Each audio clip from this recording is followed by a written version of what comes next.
لا يوجد شعار سوى الانتصار في مباراة من هذا النوع، من هذا الوزن، في مباراة كبيرة وتاريخية تخسرها. هل أنت مجنون؟ تخسر مباراة كهذه، هل أنت مجنون؟ لن يرحمك أحد، لا المشجعين ولا الصحافة ولا الإعلام. بالتأكيد أنها مباراة لها أهميتها على مستوى اللاعبين. يلا أعطونا ما لديكم اليوم. نريد أداء ممتع، نريد كرة قدم ممتعة، نريد أهداف، نريد دراما كروية. لا شك أيضا أنه هذه المشاهد من أفضل الأشياء اللي ممكن يشاهدها عشاق كرة القدم. المشاهد الرائعة جدا في المدرجات، الجنون اللي عند المشجعين، الشغف العالي، الآهات، الصوت العالي، الدعم الكبير. يا لها من أجواء جنونية في المدرجات.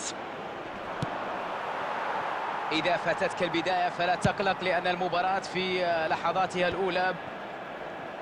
تنافس تاريخي بين الفريقين يخلينا في انتظار إثارة كبيرة هنا. لا توجد مباريات أكثر إثارة من مباريات الديربي. هذه النوعية من المباريات بمثابة نهائي، مهمة للفريقين، مهمة للمدربين، مهمة للجماهير. هذه مباراة نكون أو لا نكون. فاتت ومرت، وصلت إليه، قوية من جاريث بيل.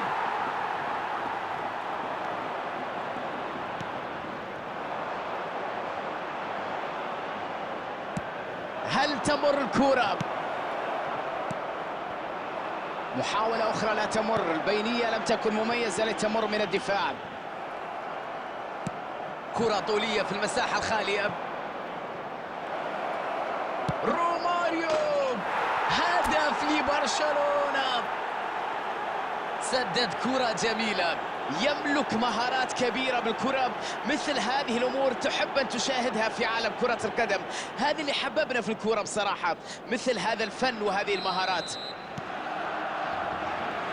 برشلونة يفتتح التسجيل ويأخذ الأفضلية الآن حان وقت التركيز من أجل الحفاظ على التقدم حتى صافرة النهاية. قوية من جاك ويلشر إلى خارج أرضية الملعب، تحولت إلى رمية تماس. يحتسب الحكم ركلة حرة، تلعب بسرعة. بيكام، تمركز أهم صفة للمدافع. توقع ممتاز هنا، يجرب حظه بالتسديد. الكرة اللي جاءت فوق العارضة.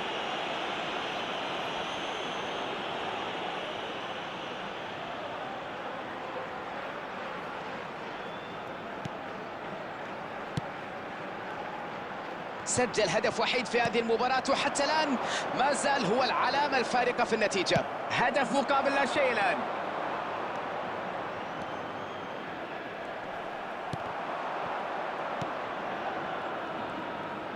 يمر ويلعب كرة بينية.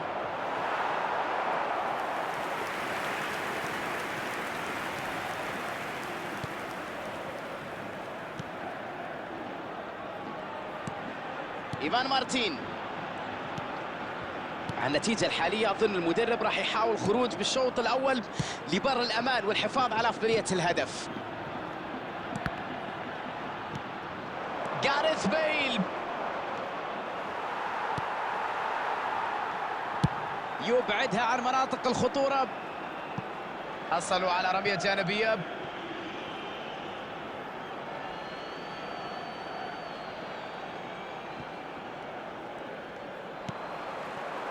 دانجوما.